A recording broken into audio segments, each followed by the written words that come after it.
तो दोस्तों स्वागत है आप सभी का हमारे चैनल की एक बिल्कुल ही नई वीडियो के अंदर, जहां पर आज की इस वीडियो के अंदर हम बात करने वाले हैं ओटीटी प्लेटफॉर्म ZEE5 पर रिलीज होने वाली दिलजीत दोसांझ की लेटेस्ट मूवी सतलुज के बारे में। ये सतलुज मूवी बेसिकली बेस्ड है साल 1995 में पंजाब में होने वाले मिलिटेंसी के ऊपर। क्योंकि दोस्तों अगर आप सबको पंजाब और इंडिया की थोड़ी सी भी हिस्ट्री पता होगी तो आप ये जानते होंगे कि साल 1947 के बाद से, यानी कि देश के इंडिपेंडेंस के बाद से ही पंजाब स्टेट के कई सारे लोगों की ये डिमांड रही है कि पंजाब को इंडिया के अंदर ना जोड़ा जाए और पंजाब स्टेट को इंडिया से अलग करके एक अलग कंट्री का दर्जा दिया जाए। But as of course Pakistan को अलग कंट्री बनाने का मतलब है भारत देश के टुकड़े करना। एंड ऐसा इंडिया के साथ हो ये ना तो हमारी गवर्नमेंट चाहती है एंड ना ही हमारे लोग, सिवाय कुछ गिने चुने लोगों को छोड़कर। और इसीलिए गवर्नमेंट पंजाब से उठने वाली इन सारी मांगों को मना कर देती है, जिसके रिस्पॉन्स में पंजाब के वो सारे गिने चुने लोग अपने हाथों में हथियार उठाकर सरकार और आम जनता के खिलाफ हो जाते हैं और सारेआम मारकाट करने लगते हैं। यानी कि वो लोग मिलिटेंट्स बन जाते हैं, जिसके बाद पंजाब पुलिस, पंजाब गवर्नमेंट और इवन इंडियन गवर्नमेंट ये सब मिलकर उन सारे मिलिटेंट्स को रोकते हैं। लेकिन दोस्तों जब इसी तरह से पंजाब की इस मिलिटेंसी को सरकार के लिए रोकना मुश्किल हो गया, तब जाकर ही गवर्नमेंट ने पंजाब पुलिस डिपार्टमेंट को कई सारी स्पेशल पावर्स दी और मिलिटेंट्स को मारने एंड पंजाब से मिलिटेंसी खत्म करने के लिए पूरी छूट दी। साथ ही साथ पंजाब पुलिस के ऑफिसर्स को ये इंसेंटिव भी दिया गया कि वो लोग जितने भी मिलिटेंट्स का एनकाउंटर करेंगे उसके हिसाब से उन्हें प्रमोशन भी मिलेगा। अब ऐसा करने के पीछे गवर्नमेंट का मेन मोटिव था कि वो लोग पंजाब से मिलिटेंसी को खत्म कर सकें। लेकिन अब किसी के माथे पर तो लिखा होता नहीं है कि वो मिलिटेंट है, इसीलिए पंजाब पुलिस के कुछ ऑफिसर्स ने गवर्नमेंट के इस ऑर्डर का गलत फायदा उठाया एंड उन्होंने इस लूप होल का इस्तेमाल करके पंजाब में रहने वाले आम यंगस्टर्स को मिलिटेंट घोषित करके मारना शुरू कर दिया। और मिलिटेंसी खत्म करने के नाम पर वो लोग प्रमोशंस लेते रहे एंड पुलिस डिपार्टमेंट में अपनी रैंक बढ़वाते गए। और दोस्तों ये जो दिलजीत दोसांझ की सतलुज मूवी है, इसके अंदर हमें पंजाब पुलिस डिपार्टमेंट के इन्हीं कुछ ऑफिसर्स के द्वारा किए जाने वाले अत्याचारों के बारे में डिटेल से दिखाया गया है। सो चलिए हम मूवी की स्टोरी को स्टार्ट करते हैं।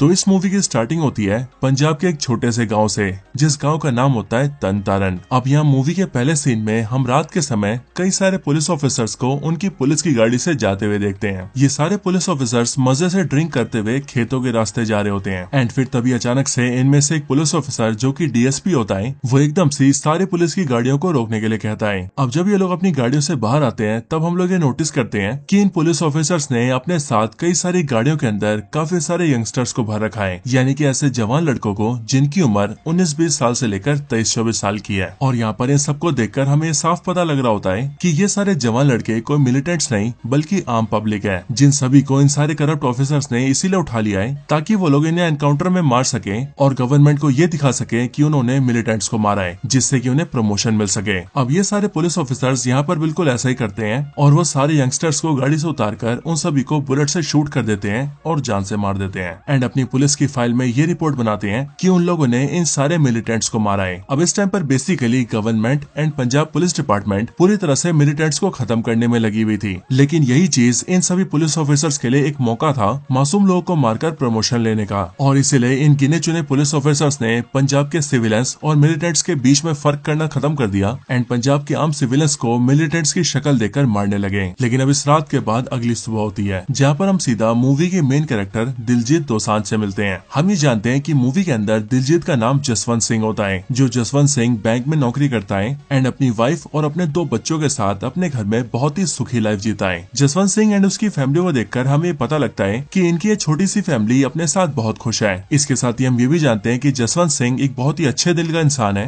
एंड वो किसी जरूरतमंद को देखकर उसकी मदद जरूर करता है। अब यहाँ पर हम ये जानते हैं कि जो जसवंत सिंह है उसकी बैंक की नौकरी एक शहर में है, जिस वजह से वो अपनी वाइफ एंड दोनों बच्चों के साथ शहर में रहता है। लेकिन शहर से थोड़ी दूरी पर एक गांव है जिस गांव का नाम तनतरन है, यानी कि वही गांव जिस गांव को हमने पिछली रात को देखा था। बट हम ये जानते हैं कि तनतरन गांव जसवंत सिंह का भी अपना गांव है, जहां पर उसके मदर, फादर एंड उसके बाकी रिलेटिव्स रहते हैं। अब अपना दिन का काम करके शाम होते ही जसवंत सिंह अपने गांव आता है एंड अपने मदर फादर से मिलता है। यहाँ हम ये जानते हैं कि जसवंत सिंह का जहाँ पर घर होता है वहाँ पर उसी मोहल्ले में और भी कई सारे घर होते हैं और इन सभी घरों के लोग आपस में काफी अच्छे दोस्त होते हैं और इसलिए यहाँ आसपास में जसवंत सिंह के कई सारे दोस्त भी होते हैं। लेकिन उन्हीं में से एक दोस्त मारा जा चुका था और जसवंत सिंह के उस दोस्त की जो मदर थी वो काफी टाइम से गायब थी एंड इसीलिए अपने दोस्त की उसी मदर को ढूंढते हुए जसवंत सिंह कई बार गाँव आया जाया करता था ताकि वो जान सके कि उसके दोस्त की मदर वापस आई या फिर अभी भी खोई हुई है। अब यहाँ पर जसवंत सिंह जैसे अपने घर आकर अपने मदर फादर से पूछता है कि क्या उसके बगल में रहने वाले उसके दोस्त की माँ वापस आई या फिर वो अभी भी खोई हुई है, जिस पर उसके मदर फादर उसे बताते हैं कि उसके दोस्त की माँ अभी भी लापता है और उनकी उन्हें अभी तक कोई खोज खबर नहीं है। ये बात सुनकर जसवंत सिंह काफी दुखी होता है, लेकिन फिर वो अपने उसी दोस्त के घर के अंदर जाता है एंड वहाँ जाकर उसकी मदर को याद करता है। अगले पल हमें स्टोरी में एक फ्लैशबैक दिखाया जाता है, जिस फ्लैशबैक सीन के अंदर हम 6 महीने पहले की स्टोरी देखते हैं। अभी से 6 महीने पहले अचानक से एक रात को जसवंत सिंह के दोस्त की वही मदर भागते हुए जसवंत सिंह के घर में आती है और वो रोते रोते जसवंत सिंह एंड उसकी फैमिली को बताती है कि उसका बेटा जमीन पर लेटा हुआ है, उसके बाल गीले हैं और वो किसी से कुछ भी नहीं बोल रहा है बल्कि वो वहाँ पर सो रहा है। ये बात सुनकर सभी को काफी गड़बड़ लगती है और इसलिए जब जसवंत सिंह भागते हुए बाहर जाता है एंड देखता है तब उसे पता लगता है कि असल में उसका दोस्त मारा जा चुका है एंड उसके दोस्त की कंडीशन को देखकर हम सभी ये साफ समझ जाते हैं कि उसके दोस्त को मारने वाले और कोई नहीं बल्कि वही सारे करप्ट ऑफिसर्स थे। उन सभी ने जसवंत सिंह के दोस्त को मारकर उसकी बॉडी में कई सारे बड़े बड़े कट्स लगा दिए एंड उसे दरिया में डाल दिया, बट लकीली वो बॉडी लोगों को मिल गई, जिसके बाद सभी को पता लगा कि वो मर चुका है। अब जसवंत सिंह के इस मरने वाले दोस्त का नाम होता है कृपाल सिंह एंड कृपाल सिंह के मरने की वजह से ही उसकी मदर को सदमा लगा होता है, जिस वजह से वो ऐसे बिहेव कर रही होती है। अब कृपाल सिंह के मरने के बाद से ही उसकी मदर की कंडीशन बिगड़ जाती है एंड वो मान लो पागल सी हो जाती है और हर तरफ सिर्फ अपने बेटे कृपाल को ही ढूंढती है, बट अभी कुछ टाइम से वो लापता हो गई थी, जिस वजह से जसवंत सिंह अक्सर गाँव आकर उसके बारे में पूछताछ किया करता था। अब इस फ्लैशबैक के बाद स्टोरी वापस प्रेजेंट में आती है, जहाँ पर जसवंत सिंह अपने दोस्त कृपाल सिंह की मदर को ढूंढने की और कोशिशें करता है। अब जसवंत सिंह और कृपाल सिंह इन दोनों के घर के पास एक और घर होता है जिसमें उन दोनों का एक दोस्त रहा करता था, जिस दोस्त का नाम होता है सतनाम सिंह। अब जसवंत का ये दोस्त यानी कि सतनाम सिंह असल में पंजाब पुलिस के अंदर एक कांस्टेबल होता है और इसीलिए जसवंत सिंह ये सोचता है कि उसे सतनाम से मिलना चाहिए और सतनाम सिंह से इस बारे में पूछना चाहिए एंड अब क्योंकि सतनाम पुलिस में है इसीलिए वो इस बारे में काफी कुछ बता सकता है और अगर कृपाल सिंह की मदर सच में खो गई है तो वो उसे ढूंढने में भी हेल्प कर सकता है। अब ऐसा करने के लिए जसवंत सिंह सतनाम के घर जाता है, बट वहाँ आकर उसे पता लगता है कि सतनाम सिंह इस टाइम पर घर पर नहीं है। घर पर इस टाइम पर सतनाम सिंह का छोटा भाई दिलबाग सिंह होता है, जो कि खुद भी पंजाब पुलिस में कांस्टेबल होता है एंड उसके साथ उन दोनों की मदर होती है, जो कि जसवंत को ये बताती है कि इस टाइम पर सतनाम सिंह चंडीगढ़ में है और वो 4-5 दिन से तो खुद घर ही नहीं आया है बल्कि वो ड्यूटी ही कर रहा है। अब इन सब को जानने के बाद जसवंत सिंह सीधा अपने घर आता है और घर में आकर खाना पीना खा के सोने जाता है, लेकिन रात के समय जसवंत सिंह को नींद नहीं आती है और वो खुद में सोचता है कि कृपाल सिंह उसका दोस्त था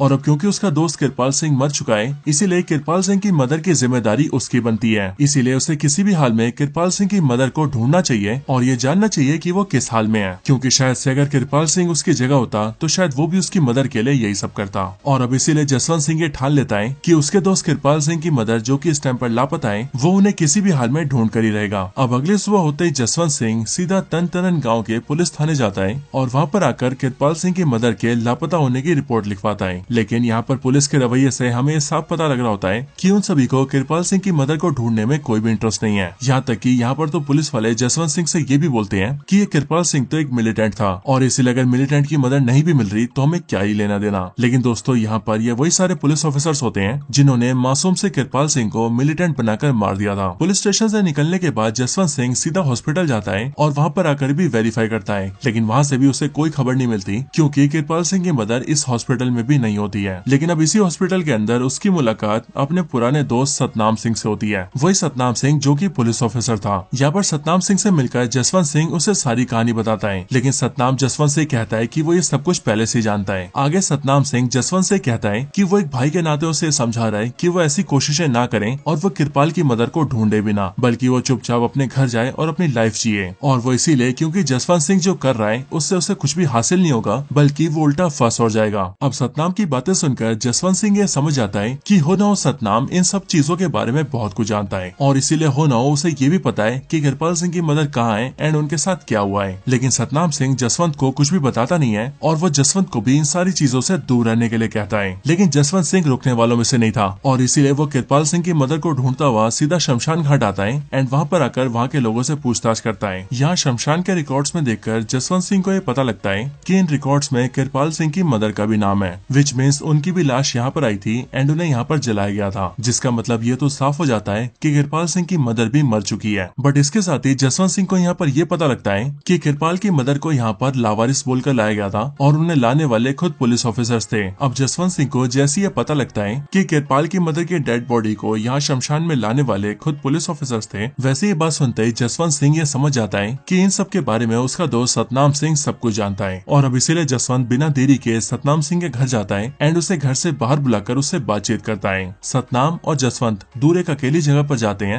एंड वहाँ पर अपनी बातचीत स्टार्ट करते हैं, जहाँ पर जसवंत सिंह सतनाम से कहता है कि उसे इन सारी चीजों के बारे में पहले से ही पता था और वो ये जानता था कि किरपाल की मदर मर चुकी है और उन्हें शमशान में जला भी दिया गया है। लेकिन अगर ऐसा था तो उसने ये बात उसे तब क्यों नहीं बताई जब वो किरपाल की मदर को ढूंढता हुआ उसे हॉस्पिटल में मिला था। इसके साथ ही जसवंत सिंह सतनाम से ये भी कहता है कि वो जानता है कि किरपाल सिंह की मदर को हो ना हो पुलिस वालों ने मारा है और शायद से हो सकता है कि जिस टाइम पर उसे मारा गया हो तब सतनाम खुद भी वहाँ पर प्रेजेंट हो, और इसीलिए जसवंत सिंह इन सारे सवालों के जवाब सतनाम से मांगता है। अब यहाँ पर सतनाम सिंह जसवंत सिंह को सारी कहानी बताना स्टार्ट करता है। वो बताता है कि जब किरपाल सिंह को मार दिया गया तब उसके बाद से ही उसकी मदर पागल सी हो गई और वो हर तरफ किरपाल सिंह को ढूंढती रहती थी और साथ ही वो अक्सर पुलिस स्टेशन भी आया करती थी किरपाल सिंह की रिपोर्ट लिखवाने के लिए। लेकिन फिर एक दिन अचानक से रात के समय जब डीएसपी साहब अपनी गाड़ी से चल रहे थे तब उनकी गाड़ी के साथ हम सबकी गाड़ियां जा रही थी और फिर उसी टाइम पर किरपाल की मदर डीएसपी साहब की गाड़ी के सामने आ गई और वो डीएसपी साहब का कॉलर पकड़ के उनसे कहने लगी कि वो किरपाल सिंह को जल्दी से ढूंढ कर ला दे। ये बात सुनकर डीएसपी ने किरपाल की मदर को अपने साथ गाड़ी में बिठाया और दूर खेतों के पास ले जाकर एनकाउंटर में उसे भी जान से मार दिया। इन सारी बातों को सुनकर जसवंत सिंह सतराम से कहता है कि अगर ये सारे काम इतने गंदे हैं और तेरे साथ के पुलिस ऑफिसर्स इतने करप्ट और निर्दयी हैं तो तू पुलिस में क्या कर रहा है, तुझे तो पुलिस की नौकरी छोड़ देनी चाहिए। बट ये बात सुनकर सतनाम उसे बताता है कि मैं तो नौकरी बहुत टाइम से छोड़ना चाहता हूँ और सिर्फ मैं नहीं बल्कि मेरी तरफ बहुत सारे ऐसे ऑफिसर्स हैं जो कि इन सारे कामों से दूर हैं और वो भी मेरी तरह नौकरी छोड़ना चाहते हैं। लेकिन हम में से जो भी नौकरी छोड़ने की कोशिश करता है उन्हें या तो ये सारे पुलिस ऑफिसर्स मिलकर मार देते हैं या फिर उसे गायब भी कर देते हैं, जिसके बाद वो किसी को नहीं दिखता है। और इसीलिए इसी डर से मैंने भी अभी तक पुलिस फोर्स छोड़ी नहीं है और मैं घुट घुट कर यहाँ पर काम कर रहा हूँ। अब यहाँ पर सतनाम ने जसवंत सिंह को न सिर्फ किरपाल सिंह की मदर की कहानी बल्कि पंजाब के उन सारे यंगस्टर्स की भी कहानी सुनाई होती है जिनके साथ ही पुलिस ऑफिसर्स उन्हें मिलिटेंट बनाकर जानबूझकर एनकाउंटर में मार रहे हैं और खुद प्रमोशन कमा रहे हैं। सो अब इसीलिए इन सारी बातों को सुनकर जसवंत सिंह अपने घर वापस आता है एंड सारी बात अपनी वाइफ को बताता है। लेकिन यहाँ पर वो काफी ज्यादा परेशान होता है एंड वो अपनी वाइफ से कहता है कि मेरे दोस्त किरपाल सिंह की मदर के साथ जो भी हुआ वो बिल्कुल गलत हुआ और सिर्फ उनके साथ ही नहीं बल्कि जितने भी मासूम लोगों को एनकाउंटर में मार दिया गया और उन्हें मिलिटेंट बताया गया वो भी बिल्कुल गलत है। एंड इसीलिए किसी न किसी को तो उनकी आवाज बननी होगी और उनके हक में सवाल करना ही होगा,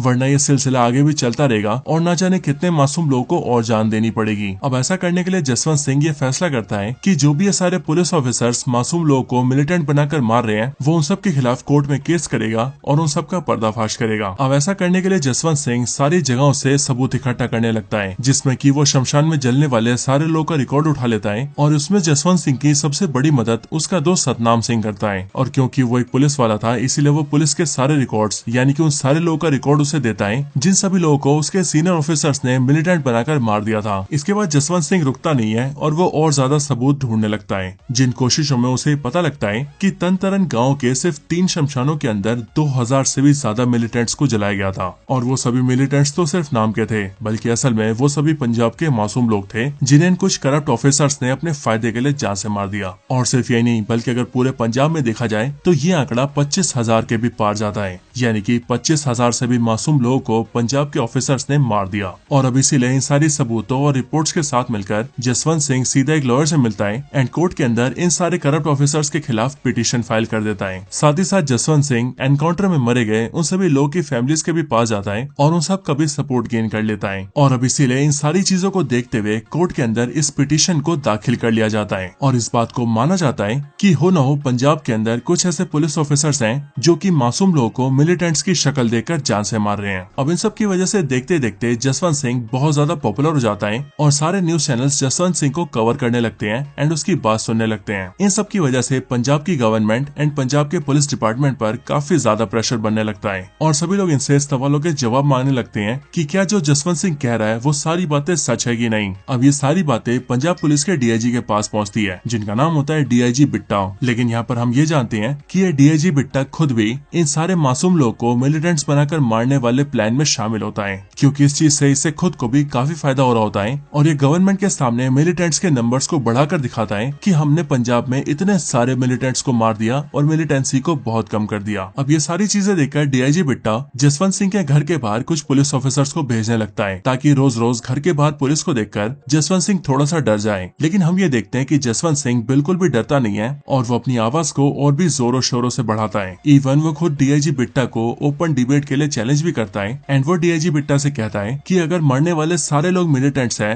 तो उसके कुछ सवाल है जिनके वो जवाब दे दे। अब जसवंत सिंह की वजह से डीआईजी बिट्टा के ऊपर और भी ज्यादा प्रेशर बढ़ने लगता है एंड इसीलिए वो इन सारी चीजों को हैंडल करने के लिए जेल से एक कैदी को छुड़वाकर अपने पास बुलाता है। लेकिन हम ये जानते हैं कि ये कैदी कोई मामूली आदमी नहीं होता, बल्कि ये कैदी होता है senior superintendent of police Surjeet Singh Sugga, जो कि जाना जाता है एसएसपी सुग्गा के नाम से। पुलिस का ये एसएसपी सुग्गा असल में बहुत ही ज्यादा निर्दयी होता है और इसने अपनी लाइफ में बहुत सारे लोगों को मारा होता है एंड इसीलिए कुछ टाइम पहले से जेल के अंदर डाल दिया गया था। लेकिन डीआईजी बिट्टा इसे जेल से निकलवा लेता है और इसे तरन तारन के अंदर फिर से एसपी बनाकर भेज देता है, और वो भी सिर्फ इसीलिए ताकि एसएसपी सुग्गा जसवंत सिंह को हैंडल कर सके और उसे डरा धमका कर चुप करा सके। अब तरन तारन के अंदर जैसी एसएसपी सुग्गा पोस्ट लेता है वैसे अगले दिन से ही पूरे तरन तारन के अंदर एब्डक्शन, किलिंग और पुलिस के द्वारा लोगों को मारना बहुत ही आम बात हो जाती है। यानी कि यूँ समझ लीजिए कि जो मासूम लोगों को मिलिटेंट बनाकर मारा जा रहा था वो काम एसएसपी सुग्गा के आने के बाद से और तेजी से बढ़ जाता है। इधर जसवंत सिंह अपना काम बराबर कर रहा था, इसीलिए उसकी पॉपुलैरिटी भी रातों रात बढ़ती जा रही थी। जसवंत सिंह को भारत में ही नहीं बल्कि भारत के बाहर भी जानने लगे थे और इसीलिए उसे कनाडा से बुलावा आता है कि जसवंत सिंह कनाडा आकर अपनी स्पीच दे और अपने यहाँ होने वाले अत्याचार को पूरी दुनिया के सामने रखे। अब इसके बाद जसवंत सिंह सीधा कनाडा जाता है और वहाँ पर अपनी स्पीच देकर पूरी दुनिया को बताता है कि इस टाइम पर पंजाब के अंदर क्या चल रहा है और किस तरह से कुछ करप्ट पुलिस ऑफिसर्स अपने खुद के फायदे के लिए मासूम लोगों को मिलिटेंट बनाकर जान से मार रहे हैं। अब जसवंत सिंह के काम को देखकर एसएसपी सुग्गा बहुत ज्यादा गुस्सा होने लगता है। साथ ही साथ इसी टाइम पर उसे ये भी पता चल जाता है कि जसवंत सिंह को मरने वाले लोगों की सारी खबर देने वाला और कोई नहीं बल्कि उसी के यहाँ का एक पुलिस कांस्टेबल सतनाम सिंह है। अब सुग्गा जैसे ये जानता है कि जसवंत सिंह को सारी खबर देने वाला सतनाम सिंह है, वैसे ही वो अपनी पूरी पुलिस फोर्स लेकर सीधा सतनाम सिंह के घर में घुसता है एंड सतनाम सिंह, उसकी वाइफ, उसकी मदर एंड उसके फादर चारों लोगों को जान से मार देता है एंड वो उसके घर में काफी सारे लीगल वेपन्स डाल देता है और न्यूज मीडिया में इस बात को फैला देता है कि एक्चुअली में सतनाम सिंह भी एक मिलिटेंट था और इसका पूरा परिवार मिलिटेंसी को सपोर्ट किया करता था। और इसीलिए पुलिस को जैसी ये बात पता लगी वैसी उन्होंने सतनाम सिंह एंड उनकी पूरी मिलिटेंट फैमिली को जान से मार दिया। अब ये बात जब जसवंत सिंह को पता लगती है तब उसे बहुत ज्यादा बुरा लगता है एंड जसवंत सिंह ये समझ जाता है कि सतनाम इसीलिए मारा गया है क्योंकि उसने उसकी हेल्प की थी। लेकिन सुग्गा यहाँ पर भी रुकता नहीं है और वो इसके बाद सीधा प्लानिंग करता है जसवंत सिंह को अगवा करने की। और फिर प्लान के हिसाब से एक दिन सुबह खुद पुलिस वाले एक रेड कलर की ओमनी लेकर जसवंत सिंह के घर के बाहर जाते हैं और जसवंत सिंह को घर के बाहर अकेला देखकर उसे किडनैप करके ले जाते हैं। हालांकि किस्मत से इस टाइम पर जसवंत सिंह के घर पर एक न्यूज रिपोर्टर होता है और इसीलिए वो ये सारी चीजें होते हुए देख लेता है एंड वो जसवंत सिंह को बचाने की भी कोशिश करता है, लेकिन वो जसवंत सिंह को नहीं बचा पाता। और यहाँ पर सिर्फ ये न्यूज रिपोर्टर नहीं बल्कि जसवंत सिंह की एक पड़ोसन भी ये सब होते हुए देख लेती है, विच मीन्स जसवंत सिंह को किडनैप करने के 2 आई विटनेस होते हैं। लेकिन जसवंत सिंह ऑलरेडी काफी ज्यादा हाईलाइट हो चुका था और सिर्फ पंजाब या फिर इंडिया नहीं बल्कि दुनिया के अंदर भी जसवंत सिंह को लोग जानने लगे थे एंड इसीलिए हर तरफ ये मांगे उठने लगी थी कि जसवंत सिंह को जिन्होंने भी किडनैप किया है उन लोगों को जल्दी से ढूंढा जाए और पंजाब पुलिस जल्दी से जल्दी जसवंत सिंह को ढूंढकर सबके सामने लेकर आए। अब ये मामला जल्दी से कोर्ट के अंदर जाता है जहाँ पर कोर्ट के अंदर भी ऑर्डर्स दिए जाते हैं कि पंजाब पुलिस जसवंत सिंह को जल्दी से जल्दी ढूंढे। अब ऐसा करने के लिए कोर्ट पंजाब पुलिस डिपार्टमेंट को 2 महीने का टाइम देती है एंड पंजाब पुलिस से ये कहा जाता है कि उन्हें 2 महीने के अंदर जसवंत सिंह को ढूंढ कर लाना होगा एंड अगर पुलिस वाले 2 महीने में जसवंत सिंह को नहीं ढूंढ पाते तो फिर इस मामले को सीबीआई को हैंडओवर कर दिया जाएगा। अब 2 महीने बीत जाते हैं जिसके बाद हम ये देखते हैं कि पंजाब पुलिस अभी तक जसवंत सिंह को नहीं ढूंढ पाती, जिसके बाद कोर्ट के ऑर्डर्स के हिसाब से ये पूरा मामला सीधे हैंडओवर कर दिया जाता है सीबीआई को। सीबीआई को मामला हैंडओवर करते ही हम ये देखते हैं कि दिल्ली से सीधा सीबीआई की एक टीम आती है जिस टीम को लीड कर रहे होते हैं एक्टर अर्जुन रामपाल। हम ये जानते हैं कि इस मूवी के अंदर अर्जुन रामपाल का नाम होता है समुद्र सिंह एंड ये समुद्र सिंह सीबीआई के अंदर एडिशनल डायरेक्टर होते हैं, जो कि ऑलरेडी सीबीआई में एक बहुत ही बड़ी पोस्ट होती है। अब समुद्र सिंह अपनी टीम के साथ आकर सीधा तरन तारन आते हैं और यहाँ पर आकर जसवंत सिंह के केस को इन्वेस्टिगेट करना स्टार्ट कर देते हैं। अब जसवंत सिंह को ढूंढने के लिए वो सबसे पहले दोनों आई विटनेस से मिलते हैं एंड उनके बताए हुए सारे डिटेल्स के हिसाब से केस को इन्वेस्टिगेट करते हैं। अब आई विटनेस न्यूज रिपोर्टर से मिलने के बाद समुद्र सिंह को ये पता लगता है कि जसवंत सिंह को अगवा करने वाले यानी कि उसे किडनैप करने वाले और कोई नहीं बल्कि खुद पुलिस डिपार्टमेंट के पुलिस वाले थे। लेकिन समुद्र सिंह न्यूज रिपोर्टर से पूछता है कि क्या वो श्योर है कि जसवंत को उठाने वाले खुद पुलिस वाले थे, जिस पर वो न्यूज रिपोर्टर कहता है कि वो सालों से न्यूज चैनल्स के लिए काम कर रहा है और इसीलिए वो आए दिन पुलिस वालों के बारे में डिटेल्स देखता ही रहता है एंड उनसे मिलता भी रहता है और इसीलिए वो पुलिस वालों को पहचानने में बिल्कुल भी गलती नहीं कर सकता एंड इसीलिए वो डैम श्योर है कि जसवंत सिंह को अगवा करने वाले और कोई नहीं बल्कि खुद पुलिस ऑफिसर्स थे।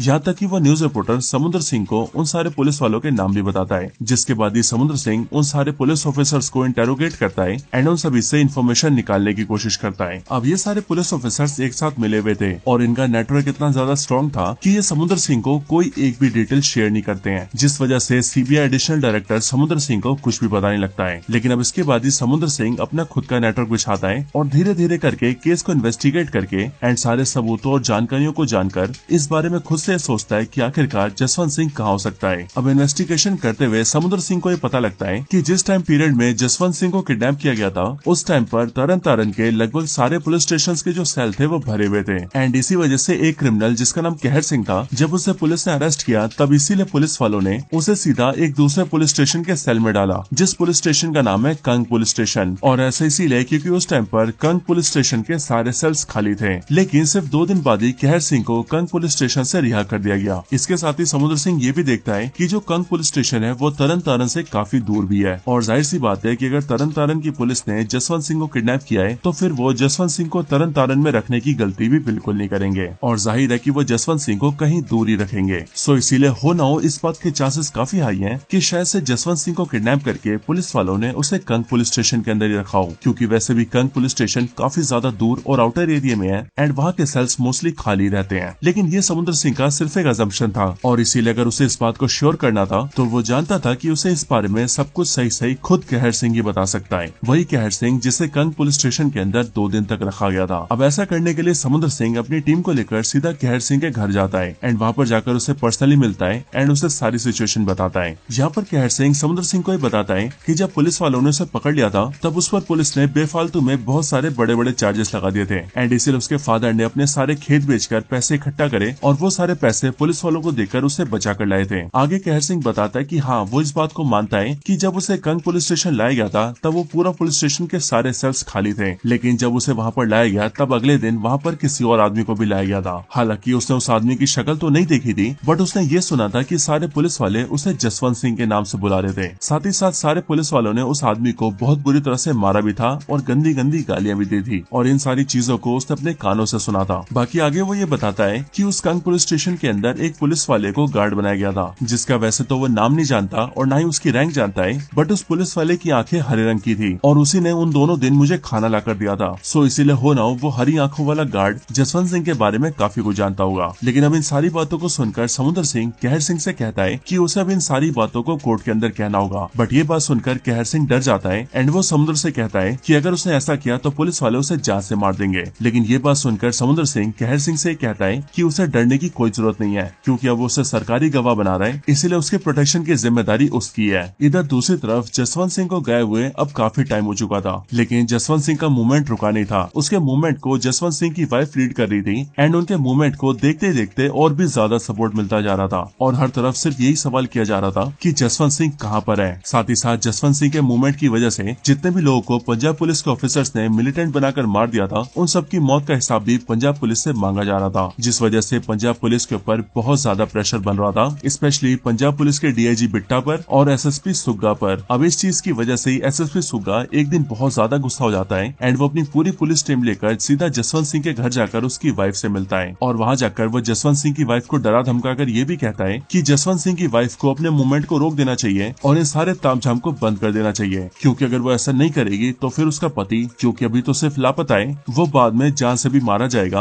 और साथ ही साथ सुग्गा उसके पूरे परिवार को भी मार देगा। बट यहाँ पर हम ये देखते हैं कि जसवंत सिंह की वाइफ सुग्गा की धमकियों से डरती नहीं है एंड वो सिंपली सुग्गा एंड सारे पुलिस वालों को वहाँ से जाने के लिए कहती है। लेकिन दोस्तों अब कहानी में धीरे धीरे करके पंजाब की हवा बदलने लगती है एंड इसकी शुरुआत होती है डीआईजी बिट्टा के रिटायरमेंट से। हम ये देखते हैं कि पंजाब पुलिस डिपार्टमेंट के डीआईजी यानी कि डीआईजी बिट्टा रिटायर हो जाते हैं एंड उन्हें रिप्लेस करते हुए पंजाब में नए डीआईजी आते हैं जिनका नाम होता है डीआईजी एसपी वर्मा। एंड ये नए डीआईजी यानी कि एसपी वर्मा ऑलरेडी पंजाब में होने वाली सिचुएशन से बहुत ही अच्छे से अवेयर होते हैं एंड इसीलिए वो आते ही इस बात को ठान लेते हैं कि पंजाब के अंदर जो भी गलत हो रहा है अब वो उसे बदल कर रहेंगे। साथ ही साथ पंजाब पुलिस के अंदर जो भी ऑफिसर्स ऐसा गलत काम कर रहे थे वो उन्हें भी ढूंढ ढूंढ कर हाईलाइट करेंगे एंड उन्हें सजा दिलवाएंगे। अब ये नए डीआईजी यानी कि एसपी वर्मा अपॉइंट होने के बाद ही सबसे पहले अपनी स्पीच देते हैं और स्पीच खत्म होने के बाद ही वो एसएसपी सुग्गा को अपने ऑफिस में मिलने के लिए बुलाते हैं। एसपी वर्मा सुग्गा के बारे में सब कुछ जानते थे कि आखिरकार सुग्गा कैसा आदमी है और पंजाब पुलिस में रहते हुए उसने अब तक कितनी फेक एनकाउंटर्स एंड किलिंग्स करे हैं। साथ ही साथ एसपी वर्मा ये भी जानते थे कि सुग्गा अब तक इसीलिए बचा हुआ है क्योंकि उसे पुराने डीआईजी यानी कि डीआईजी बिट्टा का सपोर्ट था और सिर्फ यही नहीं बल्कि जसवंत सिंह को गायब करने के पीछे भी खुद सुग्गा का ही हाथ है। एंड इसीलिए वो सुग्गा से जसवंत सिंह के बारे में पूछते हैं जिस पर सुग्गा बड़े आराम से मुकर जाता है और वो डीआईजी से कहता है कि वो जसवंत सिंह के बारे में कुछ भी नहीं जानता। लेकिन एसपी वर्मा सुग्गा को 7 दिन का टाइम देते हैं और वो सुग्गा से कहते हैं कि उसे 7 दिन के अंदर जसवंत सिंह को ढूंढ कर लाना ही होगा। अब दोस्तों कहानी की दूसरी तरफ हमने देखा था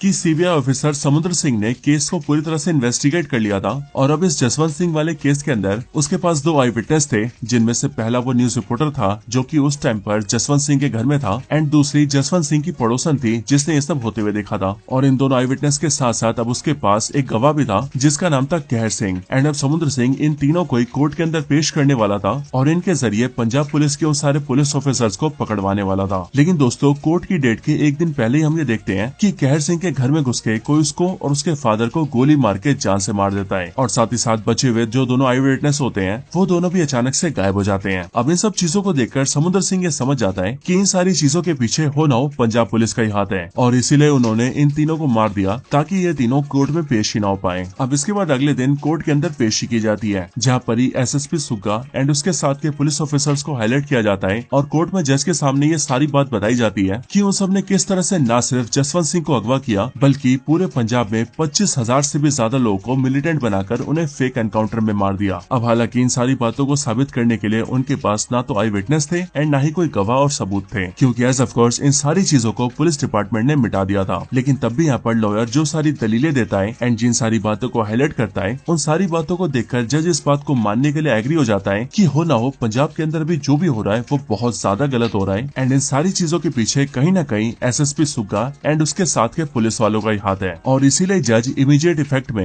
एसएसपी सुग्गा एंड उसके साथ के 4 पुलिस ऑफिसर्स को सस्पेंड कर देता है और ये कहा जाता है कि जब तक ये केस क्लोज नहीं होता तब तक ये 5 ऑफिसर्स सस्पेंड ही रहेंगे। अब इस पूरे केस के अंदर एसएसपी सुग्गा का नाम सबसे ऊपर था एंड इसीलिए वो सबसे ज्यादा टेंशन में था क्योंकि अब उसे ऐसा लग रहा था कि अब आने वाले टाइम में वो पकड़ा जाने वाला है। एंड अब इसके लिए एक दिन वो बहुत ज्यादा शराब पीता है और सीधा पुराने डीआईजी यानी कि डीआईजी बिट्टा को फोन करके उनसे ही कहता है कि उसे ऐसा लग रहा है कि वो पकड़ा जाने वाला है, लेकिन अगर वो पकड़ा जाएगा तो वो एक एक करके सबके नाम बकेगा जिससे कि सब फंसेंगे। अब इस बात को सुनकर डीआईजी बिट्टा थोड़ा घबराता है और फिर इसीलिए वो सुग्गा के साथ एक प्लान बनाता है जिस प्लान के बाद ही हम ये देखते हैं कि एसएसपी सुग्गा सीधा अपनी गाड़ी लेकर घर से निकलता है और फिर कुछ टाइम बाद ही ये खबर आती है कि एसएसपी सुग्गा ट्रेन की पटरियों के आगे कटकर मर गया है। लेकिन जो लाश मिलती है उसकी शक्ल खराब हो जाती है जिस वजह से पहचानना मुश्किल होता है कि वो सुग्गा है या फिर नहीं। लेकिन उसकी बॉडी पर सुग्गा के कपड़े होते हैं और साथ ही साथ उसकी जेब में एक नोट भी होता है जिस सुसाइड नोट में उसका नाम लिखा होता है और उसमें उसने खुद ने लिखा होता है कि वो जीने से अच्छा मरना पसंद करेगा। लेकिन दोस्तों इस पूरे सुसाइड को देखकर हमें ये पता लग रहा होता है कि हो ना हो ये पूरा सुसाइड एक फेक सुसाइड है जो कि एसएसपी सुग्गा ने बचने के लिए किया है। लेकिन अब इस बात को मान लिया जाता है कि एसएसपी सुग्गा मर चुका है और फिर इसके लिए पुलिस वाले श्रद्धांजलि रखते हैं जहाँ पर ही पुराने डीआईजी बिट्टा, पुलिस के बाकी सारे ऑफिसर्स और इवन सीबीआई के भी ऑफिसर्स आते हैं। लेकिन अब यहाँ पर ही सीबीआई ऑफिसर समुद्र सिंह को वही हरी आंखों वाला इंसान दिख जाता है जो कि बिल्कुल वही इंसान होता है जिसके बारे में कहर सिंह ने मेंशन किया था। अब समुद्र सिंह उस आदमी को अपने साथ उठाकर इंटेरोगेशन के लिए ले जाता है जहाँ पर उसे पता लगता है कि उस आदमी का नाम कुलदीप सिंह है और अभी वो पंजाब पुलिस में तो है लेकिन उसकी नौकरी पक्की नहीं है। इसके साथ ही वो ये भी बताता है कि एसएसपी सुग्गा ने उसे ही कंग पुलिस स्टेशन के अंदर रखा था और वही वहाँ पर जसवंत सिंह के ऊपर नजर रखता था। अब समुद्र सिंह कुलदीप से कहता है कि उसे ये सारी बातें कोर्ट के अंदर माननी पड़ेगी जिस पर कुलदीप सिंह एग्री हो जाता है। लेकिन जैसे उसे कोर्ट के अंदर पेश किया जाता है और उससे उसकी गवाही मांगी जाती है तब उसी टाइम पर वो अपनी बातों से मुकर जाता है और वो जज से ये कह देता है कि सीबीआई ऑफिसर समुद्र सिंह ने उसे पैसों का लालच दिया था ताकि वो पंजाब पुलिस के खिलाफ बोले। अब ये बात सुनकर समुद्र सिंह को बहुत ज्यादा गुस्सा आता है और वो कोर्ट के अंदर ही उस पर चिल्लाने लगता है, जो चीज देखकर जज इस पूरी कोर्ट को एडजर्न कर देता है एंड फिर से अगली तारीख रखी जाती है। अब दोस्तों एक्चुअली में कुलदीप सिंह ने ऐसा इसीलिए किया था क्योंकि वो काफी ज्यादा डर गया था और कोर्ट में आने से पहले पुलिस वालों ने उसे बहुत ज्यादा धमकी दी थी एंड उसे ये कहा था कि अगर उसने सच बताया तो फिर वो उसे,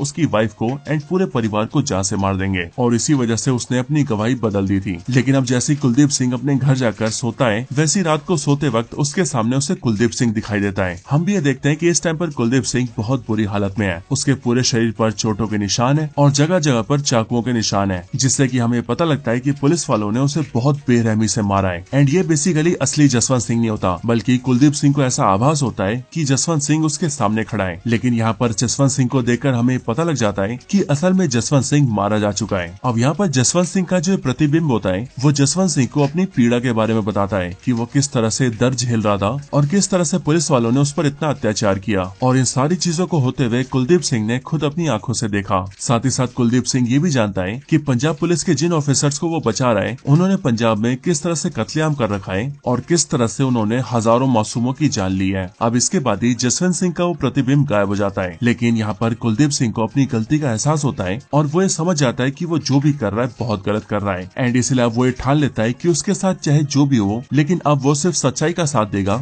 और साथ देगा पंजाब के उन हजारों मासूमों का और जसवंत सिंह का। और फिर इसके बाद ही कुलदीप सीधा सीबीआई ऑफिसर समुद्र सिंह के पास जाता है एंड उसे कहता है कि इस बार वो कोर्ट में सच बोलना चाहता है। हालांकि समुद्र सिंह उसकी बातों पर विश्वास नहीं करता, लेकिन कुलदीप सिंह उसे भरोसा दिलाता है क्योंकि अब उसे खुद के मरने का कोई डर नहीं है। और फिर इसके बाद कोर्ट में फिर से कुलदीप सिंह की पेशी की जाती है, जहाँ पर इस बार जज भी उसे वार्निंग देता है कि अगर इसने इस बार झूठ बोला तो फिर उसके ऊपर ये कोर्ट कड़क एक्शन लेगा। बट इस बार कुलदीप सिंह ये कहता है कि वो जो बोलेगा सिर्फ सच बोलेगा। अब इसके बाद ही कुलदीप सिंह पूरी स्टोरी बताना स्टार्ट करता है कि आखिरकार जसवंत सिंह के साथ क्या किया गया था। कुलदीप सिंह बताता है कि जिस दिन जसवंत सिंह को अगवा किया गया था उसके एक दिन पहले डीआईजी बिट्टा और एसएसपी सुग्गा के बीच एक मीटिंग हुई थी, जिस मीटिंग में उन दोनों के साथ डीएसपी साहब भी थे। उनकी मीटिंग लगभग 1 घंटे तक चली थी, जिसके बाद एसएसपी सुग्गा और डीएसपी दोनों वहाँ से निकल गए और मुझे डीएसपी के साथ सीधा तरन तारण के पुलिस स्टेशन में भेज दिया गया। वहाँ पर आकर डीएसपी ने कई सारे पुलिस ऑफिसर्स के साथ एक टीम बनाई, जिस टीम में इंस्पेक्टर अजय कुमार, हरिंदर सिंह, तजिंदर सिंह और शिवेंद्र सिंह थे। और इन सब के साथ मिलकर ये प्लान किया गया कि वो लोग किस तरह से जसवंत सिंह को किडनैप करेंगे। अब इसके बाद से हम सब लोग मिलकर जसवंत सिंह के घर के बाहर नजर रखने लगे और सही मौका ढूंढने लगे जसवंत सिंह को किडनैप करने का। सुबह होते ही हमने देखा कि जसवंत सिंह की वाइफ अपने दोनों बच्चों को लेकर सीधा स्कूल गई है और इस टाइम पर जसवंत सिंह घर के बाहर खड़ा होकर अपनी गाड़ी धो रहा है एंड इसीलिए जसवंत सिंह को किडनैप करने का ये टाइम सबसे बढ़िया लगा। जिसके बाद ही हम सब ने मिलकर जसवंत सिंह को पकड़ा और उसे अपनी रेड कलर की ओमनी में डालकर किडनैप कर लिया और उसे लेकर सीधा गए कंग पुलिस स्टेशन के अंदर। वहाँ कुछ टाइम बाद ही एसएसपी सुग्गा भी आए एंड वहाँ पर एसएसपी सुग्गा ने पहले जसवंत सिंह को बहुत समझाया कि जसवंत सिंह शांत हो जाए और जो ये मूवमेंट कर रहा है उसे बंद कर दे, और अगर वो ऐसा करता है तो पुलिस वाले उसे एंड उसकी फैमिली को कुछ भी नहीं बोलेंगे एंड वो भी अपनी लाइफ बड़े आराम से जी पाएगा। लेकिन जसवंत सिंह ऐसा करने से मना कर देता है और वो एसएसपी सुग्गा से कहता है कि जब तक उसकी आखिरी सांस चल रही है तब तक वो इस अन्याय के खिलाफ ही खड़ा रहेगा। अब इस बात को सुनकर एसएसपी सुग्गा जसवंत सिंह को बहुत ब्रूटली तरीके से मारता है। लेकिन सिर्फ एसएसपी सुग्गा नहीं, बल्कि उसके बाद बाकी सारे पुलिस ऑफिसर्स भी जसवंत सिंह को बहुत बुरी तरह से मारते हैं। वो लोग उसे चाटे मारते हैं, घूसे मारते हैं, उसके हाथ पैरों को डंडे से पीटते हैं, उस पर पानी गर्म करके डालते हैं, उसका मुंह पानी के अंदर डुबा देते हैं, उसके हाथ पैर को चैन की जंजीरों से पकड़कर खींचते हैं और इस तरह से वो लोग जितनी ब्रूटैलिटी दिखा सकते हैं वो सारी ब्रूटैलिटी जसवंत सिंह के साथ दिखाते हैं। और फिर इसी तरह से देखते देखते एक दिन एसएसपी सुग्गा अपने पुलिस ऑफिसर्स को बोलकर जसवंत सिंह को कंग थाने से निकालकर सीधा जबाल थाने में लाता है और वहाँ पर उसे 2 गोलियां मार के शूट कर देता है, जिससे जसवंत सिंह की जान चली जाती है। और फिर जसवंत सिंह को जान से मारने के बाद वो लोग उसकी डेड बॉडी को गाड़ी में डालकर सीधा सतलुज नदी के पास जाते हैं और फिर वो पहले तो जसवंत सिंह की बॉडी में बड़े बड़े कट्स लगाकर उसकी बॉडी को फाड़ देते हैं एंड फिर उसके बाद ही उसे सतलुज नदी के अंदर फेंक देते हैं। एंड वो लोग ऐसा इसीलिए करते हैं ताकि जसवंत सिंह की बॉडी के अंदर पानी भर जाए और उसकी बॉडी भारी होकर सीधा नदी के अंदर डूब जाए, ताकि जसवंत सिंह की डेड बॉडी किसी को ना मिले। और फिर इस तरह से ये सारे पुलिस ऑफिसर्स मिलकर उस जसवंत सिंह की हत्या कर देते हैं, जो जसवंत सिंह हजारों मासूमों के इंसाफ के लिए लड़ रहा था। लेकिन फिर इसके बाद कुलदीप सिंह के दिए हुए स्टेटमेंट के बेसिस के ऊपर कोर्ट पंजाब पुलिस डिपार्टमेंट के 5 पुलिस ऑफिसर्स को इसका दोषी मानती है और उन सभी को आजीवन कारावास की सजा देती है। एंड फिर दोस्तों इसके साथ ही ये पूरी मूवी खत्म हो जाती है। तो दोस्तों ये थी वीडियो सतलुज मूवी की कंप्लीट स्टोरी के ऊपर। वैसे आपको इस मूवी की स्टोरी कैसी लगी ये आप मुझे कमेंट्स में जरूर बताना, और आप में से कितने लोग हैं जिन्होंने इस मूवी को देखा दिखाए, ये भी आप कमेंट करके जरूर बता देना। बाकी आपको ये वीडियो पसंद आई हो तो वीडियो को लाइक करना, आपका अपना कोई ओपिनियन हो तो वो आप कमेंट्स में जरूर शेयर करना। एंड आप में से जिन्होंने चैनल को सब्सक्राइब नहीं करा वो जल्दी से चैनल को सब्सक्राइब कर लेना और सब्सक्राइब बटन के बगल वाले बेल आइकन को ऑल पर सेट कर लेना, ताकि आप हमारे चैनल की सारी लेटेस्ट वीडियो सबसे पहले देख सकें। बाकी आज की वीडियो में इतना ही। मैं मिलता हूँ आपसे ऐसी किसी और बेहतरीन वीडियो में, तब तक के लिए गुड बाय।